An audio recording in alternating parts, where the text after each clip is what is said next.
Армысыздар, аптаның біз айтуға сіз білуге тұрарлық басты жаңалықтарын түйіндейміз.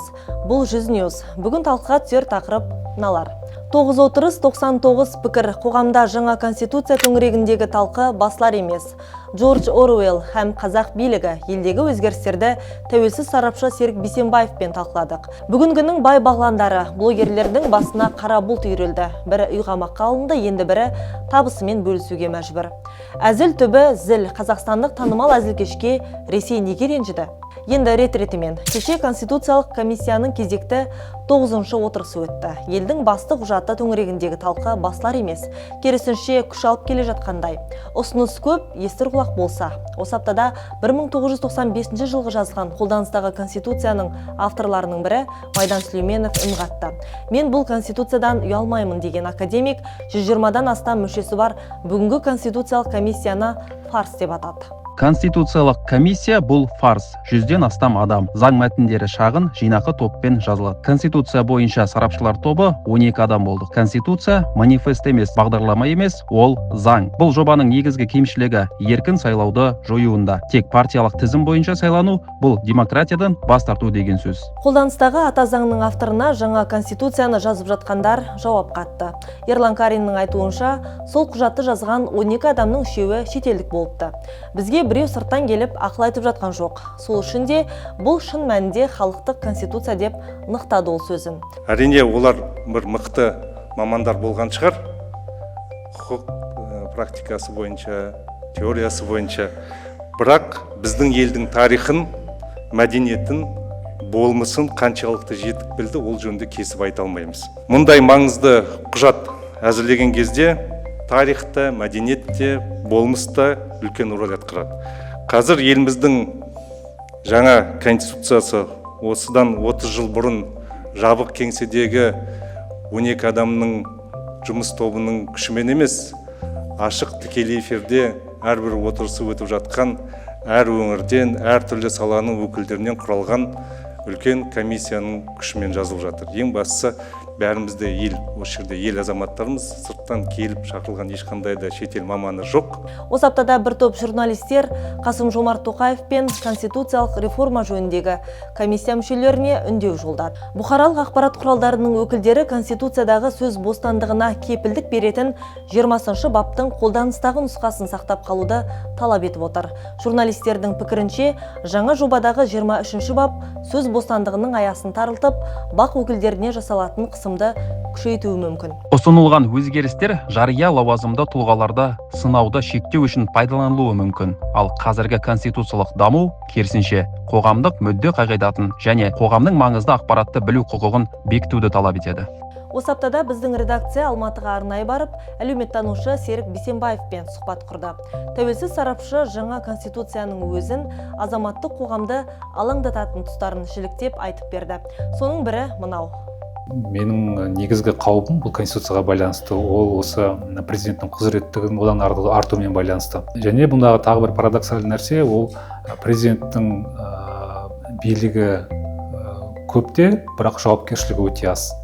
Оған жаңа конституцияда президент өзінің өкілеттілігі кезінде жасаған әрекетіне әкімшілікте, қылмыстықта жауапкершілікке тартылмайды деп жазып қойған. Қарасаңыз, енді ойға сыймайтын нәрсе. Сонда, яғни президент барлық билік қолында қандай шешім шығарғысы келсе өзі біледі, бірақ ертеңгі күні оған жауап бермейді. Ал жарайды, енді қазіргі президент ол ондай бір халықтың мүддесіне айқын қарсы әрекетке бармайтын шығар, бірақ келесі президенттің қандай болатынын кім біледі. Неліктен біз одан кейінгі болатын президенттер үшін біз осы ондай бір үлкен рискке баруымыз керек. Өйткені келесі президент мүмкін ол ашық, басқа елдің мүддесін ойлайтын болмаса, өте бір радикал адам келетін болса қайтеміз. Яғни бұндай жағдайда біз өз қолымызбенен мемлекеттің бүкіл тағдырын, елдің бүкіл тағдырын бір адамның қолына жинап береміз де, сол адамның қандай болатынына тәуелді болып қаламыз деген сөз. Ал мен ондай елде тұрғым келмейді мысалы үшін. Бұл сұхбаттың толық нұсқасын біздің YouTube арнамыздан көре аласыз. Осы аптада Қасым-Жомарт Тоқаев Пәкістанға ресми сапар жасады. Қазақстан үшін Пәкістан Үнді мұхитына ең қысқа жол. Гвадар мен Карачи порттары қазақстандық астық, мұнай мен металдардың әлемдік нарыққа шығуына мүмкіндік беретін терезе. Ал 250 миллион халқы бар Пәкістан үшін Қазақстан энергетикалық қойма әрі Еуразияға шығатын мүмкіндік. Тоқаев Исламабадқа үлкен құраммен барды. Ол түсінікті де, бұл ширек ғасырда жасалған алғашқы сапар болатын. Тоқаев пен елдің премьер-министрінің қатысуымен өткен бизнес-форумда құны 200 миллион доллар болатын 30-дан астам келісімге қол қойылыпты. Қазақстан Пәкістанға шамамен 600 электробус жеткізбек. Ендігі меже тауар айналымын 1 миллиард долларға жеткізу. Осы аптада отандық блогерлер ортақ қазынаның қаржысын 875 миллион теңгеге толтырып берді.